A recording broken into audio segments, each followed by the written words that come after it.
Ինչ կարդալ այս հարցին պատասխանելիս շատ շատերը հիմնվում են հայտնի ցանկերի կամ ցուցակների վրա, որոնք մատուցում են մեզ հայտնի ուրեմն կրթական, գիտական հիմնարկները, իհարկե հրատարակչությունները, համացանցային տարբեր գրական հարթակներ։ Արդյոք այս ցանկերը, որտեղ հավաքված են 10 կամ 100 լավագույն գրքերը բոլոր ժամանակների, արտացոլում են ուրեմն իրական վիճակը եւ թե ծառայում են որոշակի շահերի եւ նպատակների։ Այս հարցերը այսօր զուգահեռ ընթերցումներ հաղորդման շրջանակում քննարկելու են գրականագետ Արքմենիկ Նիկողոսյանի հետ։ Ողջույն Արքմենիկ, իհարկե դու ծանոթ ես այդ ցանկերին, օրինակ համացանցում շատ հայտնի Goodreads այդ կայքը կա, որտեղ այդ ցանկերը ներկայացվում են 10 կամ 100 լավագույնները, կամ Modern Library-ն ունի, տարբեր համալսարաններ ունեն եւ իհարկե հայտնի հրատարակչությունները նույնպես ունեն։ Վստահում ես դու այդ ցանկերին, Արքմենիկ։ Վստահելը հարցի մյուս կողմն է, բայց միշտ այդ ցանկերը եղել են հետաքրքրական եւ հատկապես հրատարակչական process-ում կարդալուց էլ դեռևս առաջ այդ ցանկերը, չեմ վարանի ասել, եղել են նաեւ կողմնորոշիչ, առաջնահերթիչ թարգմանել ինչ ներկայացնել հայ ընթերցողին, որովհետեւ որքան էլ սուբյեկտիվության տարեր լինեն, իսկ սուբյեկտիվության տարեր կան ցանկացած ցանկում, ցանկացած ցուցակում, այդուհանդերձ դրանք արտացոլում են գրականության ընթացքի մի հետաքրքիր պատկեր եւ այդուհանդերձ նաեւ օգնում են ծանոթանալ նոր անունների հետ, ինչու՞ չէ, եւ որոշ անունների կրկնությունն էլ տարբեր ցուցակներում ուզես թե չուզես հոգեբանորեն ազդում է։ Բայց գլոբալ առումով այդ ցուցակներին չպետք է այսպես մոտենալ ֆետիշացված տեսանկյունով, որովհետեւ երբ որ խորանում ենք այդ տարբեր ցանկերի, ցուցակների, ռեյտինգների, կազմած սկզբունքների եւ մոտիվացիաների մեջ, ապա տեսնում ենք, որքան մասնակցում կազմում, այո։ Այդտեղ արդեն շատ կարևոր է թե ովքեր են մասնակցում կազմանը, այո։ Շուկայագետներն են մասնակցում կամ PR-ի մասնագետները, թե արդյոք մասնակցում են ընթերցողները, օրինակ համացանցային հարթակներում, կարծես թե որոշակի օբյեկտիվություն կա ճակերտավոր, որովհետև մասնակցում են ընթերցողները։ Թեև այստեղ էլ ինձ միշտ տարօրինակ է թվում, որովհետև գրքեր կան, որոնք ուղղակի նորաձև է ասել, որ դու կարդացել ես եւ մարդիկ նույնիսկ չկարդացած խորհուրդ են տալիս։ Օրինակ Ջեյմս Ջոյսի Ուլիսեսը։ Ես իհարկե չեմ թերագնահատում այս հրաշալի մեծ վեպը բոլոր առումներով եւ իմ ամենասիրելի գրքերից է, բայց ես ասում եմ գիրքը կարդալուց հետո, բայց գիտենք, որ Ջեյմս Ջոյսի Ուլիսեսը, որ բոլոր ցանկերի առաջին տասնյակներում կա, ամենաբարձր հորիզոնականներում շատ քիչ մարդ է հաղթահարել։ Դե հաղթահարելուց դեռ ես այդուհանդերձ կարծում եմ նաեւ որ ցուցակներ կազմելիս կամ հատկապես այդ Facebook-յան կամ սոցիալական տարածություններում հարցումներ անցկացնելիս նման փորձ մենք էլ ենք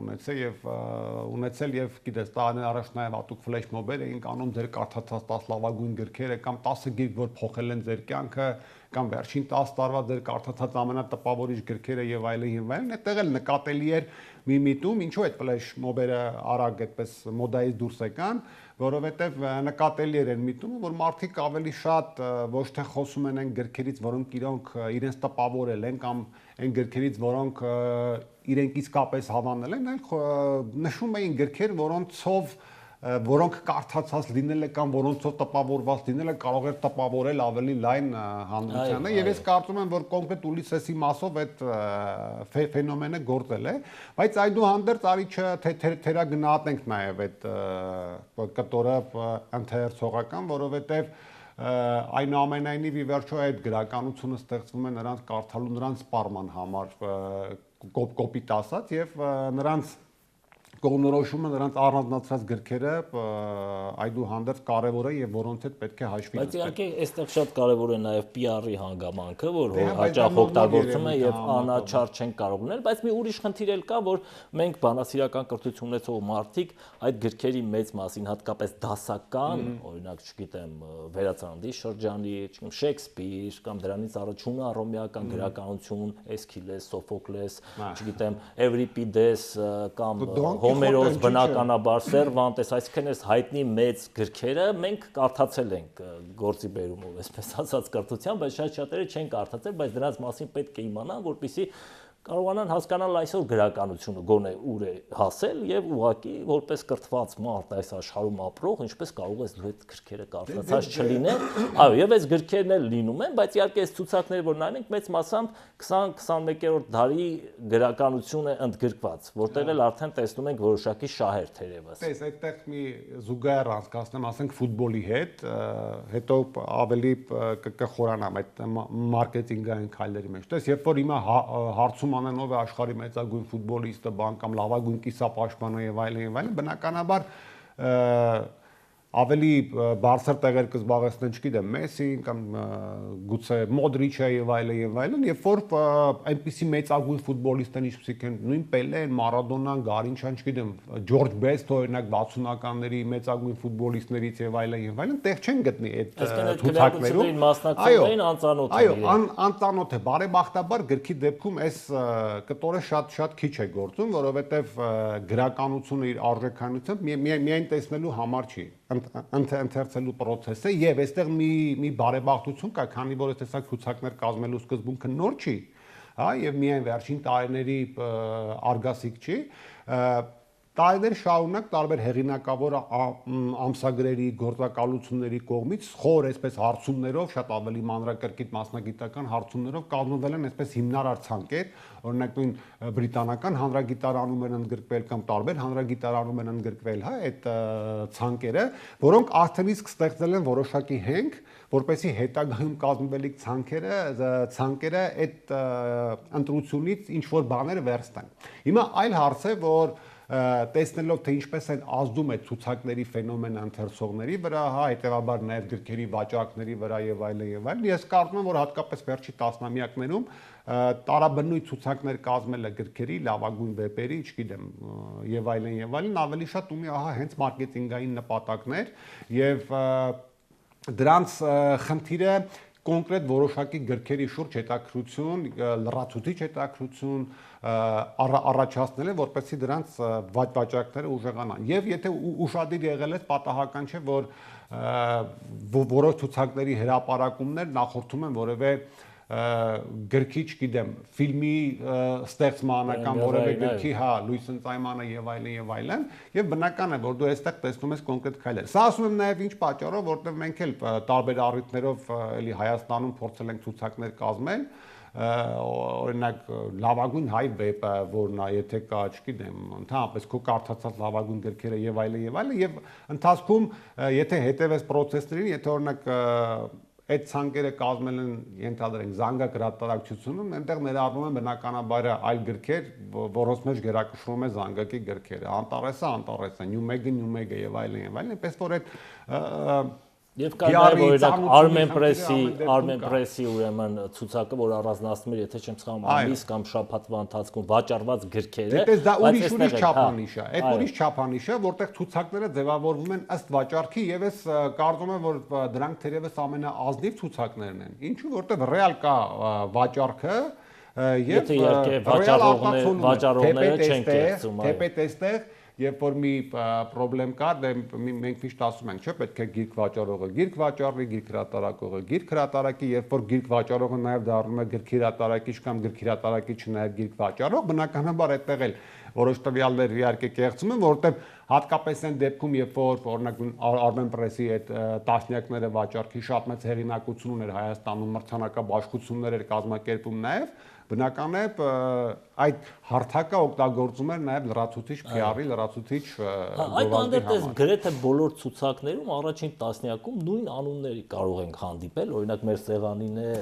Harper Lee-ի շատ հայտնի ծաղրասյալ սպաները կամ այո Ջորջ Օրվելի 1984-ը ասացինք, որ այնտեղ կարող ենք գտնել Ջեյմս Ջոյսի Ուլիսեսը, կարող ենք գտնել Ջեյն Օստինի Հպարտություն եւ նախապաշարմունքը անպայման գրեթե բոլոր տեղերում կա։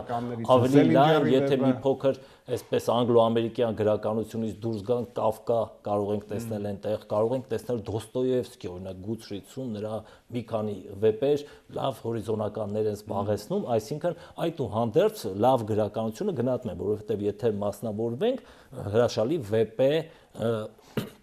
շատ տարբեր հարցերի անարդարության, սոցիալական խնդիրների, երեխաների պաշտպանության վերաբերյալ ծաղրասայել սպանելը կամ 1984-ը մի այդպես հակա ուտոպիայի ապագայի աշխարհի մասին վեպը գրվել է 1948 թվականին, բայց հեղինակը դարձել է 1984, որտեղ ներկայացնում է մի ապագայի սարսափելի աշխարհ, ոչ այնպեսին, ինչպեսին հաճախ մենք կարող ենք տեսնել ուտոպիաներում, այդ պատճառով էլ հակա ուտոպիա է, որտեղ հենց հատկապես վտանգված է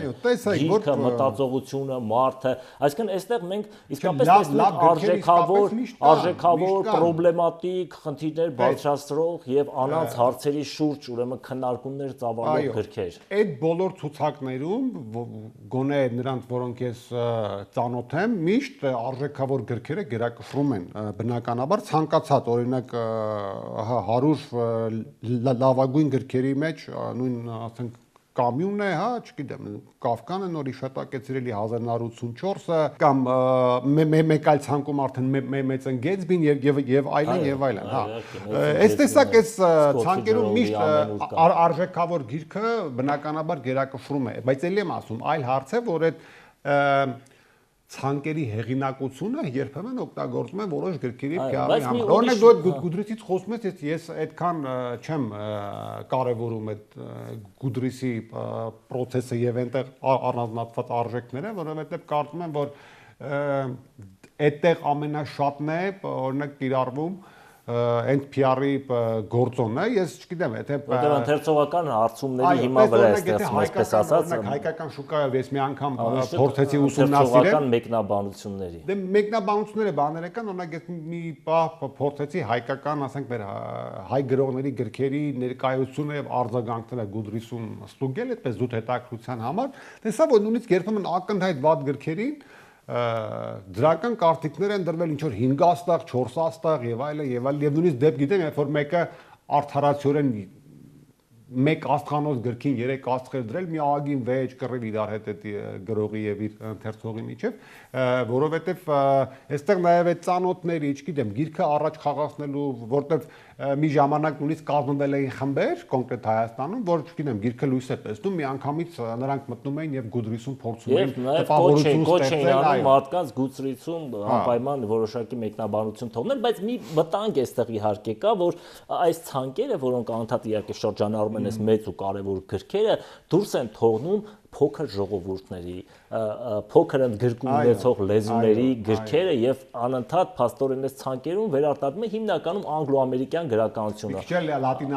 Մի քիչ է լատինա-ամերիկյան, իհարկե Գաբրիել Գարսիա Մարկեսի վեպերը, 100 տարվա մենությունը հատկապես կա, երբեմն Նահապետի աշունը, բայց ասենք աֆրիկյան գրականությունը, չեմ ասում հայկական գրականություն գրեթե չկա, ռուս գրականությունը շատ քիչ անուններով է ներկայացնում, ֆրանսիական գրականությունը, իսպանական գրականությունը քիչ անուններով է ներկայացնում, այսինքն ստացվում է մի բան, որ անընդհատ շրջանառվում են նույն անունները եւ ընթերցողի առաջ փակում այլ անուններ իրենց համար բացահայտելու այս հնարավորությունը, որովհետեւ մարդիկ այդ ժամանակ քիչ ունեն, ասում են դե լավ, ավելավա ես կրթված լինեմ, իմանամ Կամյուն ով է, Դոստոևսկին ով է, լավ, Ջոյս ով է եւ Օրվել ով է, բայց եթե նա օրինակ, չգիտեմ, Ունամունոյի անունը չգիտի, էլ չեմ ասում, նույնիսկ Վիլյամ Սարոյանի, որը ես կարծում եմ պարտադիր պետք է այս ցանկերում լիներ, որովհետև իսկապես մեծ գրող է եւ անգլերեն է գրում, այսինքն այս խնդիրը չեմ ասում, որ իհարկե հայ գրականության ներկայացուցիչներ։ Այդ նման դեպքերում շատ կարևոր է նաեւ ազգային այսպես ցուցակների գոյությունը եւ նրանք ովքեր իսկապես հետաքրվում են նման ցանկերով, ցուցակներով, գրեթե չկա որևէ երկիր, որտեղ այդպես ցուցակներ չունենան։ Իսկ մենք ունենք այդպիսի ցուցակ։ Ես հիմա հենց դրա մասն եմ մտածում բաներ եւ ինչու՞ չես կազմել Արքմենիկ այդպիսի մի ցուցակ։ Ճիշտ ասած փորձեցինք հայ գրականությունը առանձնացնել եւ այս դեպքում մի հետաքրքիր ֆենոմեն կար, ասենք վեպի օրինակ ցուցակը կազմելուց շատ կարճ ժամանական որոշակի խնդիրների էինք բախվում կամ չգիտեմ հետո ստացվում էր այդ համադրման տեսանկյուն օրինակ չես կարող վերցնել երկիր նայրին օրինակ Չարենցի ու մեկ էլ այսօր ստեղծված ինչ որ վեբ դնես նույն ցուցակում այդպիսի խնդիրներ կար ժամանակին, բայց ես մեկ այլ բանել էի ուզում կարևորել, այսօր ստեղծվածը գուցե 23 է։ Այդ հորիզոնականներն էլ իրենց հերթին շատ հարաբերական են, բայց աշխարհում բացի այդ կոնկրետ ցուցակներից կան նաև այլ այսպես կոչված ցուցակներ, որոնք հատուկ չեն կազմվում, բայց եթե այսպես որոնենք, փնտրենք, ականջալուր լինենք, կան նաև այդպիսի հրաշալիքներ, որոնք օրինակ կազմում են հռչակավոր մարդիկ, հա, այդպիսի օրինակ շատ արտակարգ գիրք կա, Բեգբեդերի հայտնի գիրքը, արդեն հայերեն էլ նույնիսկ կա, վերնագիրն եմ ցավոք մոռացել, որտեղ Բեգբեդերը առանձնացնում է իր կարդացած լավագույն գրքերը, 100 լավագույն գրքերը, օրինակ, եւ տալիս է համապատասխան մեկնաբանություններ, թե ինչու կարդալ։ Եվ ես շատ դեպքերում նման անհատական մոտեցումներին շատ ավելի կարեւոր ու մեծ տեղ եմ տալիս, քան ահա այդ ընդհանրության մեջ տարբեր քվեարկություններով ձևավորված ցուցակների, որովհետեւ այստեղ գոնե գիտես, որ կա անհատական ինչ-որ մոտեցման, ճաշակի արգասիկ, հա, որը արդեն ուղղորդում է գնալ այս կոնկրետ այս դեպքում Բեգբեդերի ճաշակի հետևից եւ ծանոթանալ այդ ռեժիսորներն են բնականաբար խորհուրդներ տալիս, օրինակ ինձ էլի հանդիպել է, չգիտեմ, Քվենտին Տարանտինոն, դերասաններ, այսինքն բոլորը որոշակի սկզբունքներով առանձնացնում են, վերջերս մի հրաշալի ցուցակ եւ շատ յուրատուկ սկզբունքով առանձնացրեց YouTube-յան Արմեն Ֆյոդոր Ալիքի, ուրեմն մեր սիրելի գրականագետ Արմեն Զախարյանը մի ինձ հարցազրույցի ժամանակ եւ այնտեղ այդ տասնյակի մեջ առանձնացրեց Սուրբ Գրիգոր Նարեկացու Մատյան ողբերգությունը շատ հետաքրքիր, այսինքն այն հայտնի անուններ, ընդ որում նա չէր ընտրել այսպես հենց առաջին այս հայտնի անունների, այլ ընտրել էր յուրահատուկ դեմքեր, եթե չեմ սխալվում, սկզբունքը հենց ժամանակի եւ իրականության պատկերման մարդու, այո, օրինակ շատ հետաքրքիր սկզբունք մարդու թե մարդու եւ Աստծո հարաբերության եւ այլն, որ Նարեկացին այնտեղ շատ հիմնավոր տեղ ուներ եւ նա թեև ասում է, որ հայերեն չգիտի եւ գրափար հայերեն գիտի, բայց այդքան լավ չէ գրական լեզուն եւ գրափարել չի կարդացել, բայց ուղղակի հիացած է եւ ամենուր ներկայացնում է Նարեկացու Մատյանը։ Տես դա շատ կարևոր իդեպ բանից խոսեցիր, որպեսզի այս ցուցակները մանավանդ այդ շատացող այդ գրականության հետ, ահռելիած քանակ ունեցող այս գրքերի հետ այդ մոլորակում չկորելու համար Օրինակ շատ կարևոր է նման թեմատիկ որոշակի կամ հարցադրումային շրջանակով ցանկերի կազմը, որը կարծում եմ կարող է շատ ավելի կարևոր լինել եւ կարող է շատ ավելի, չգիտեմ, ուղղորդող լինել, թեպետ նման ցանկեր էլ պարբերաբար օրինակ ժամանցային կայքերում բաներում կազմվում են, հա, 5 լավագույն գիրք, որտեղ կա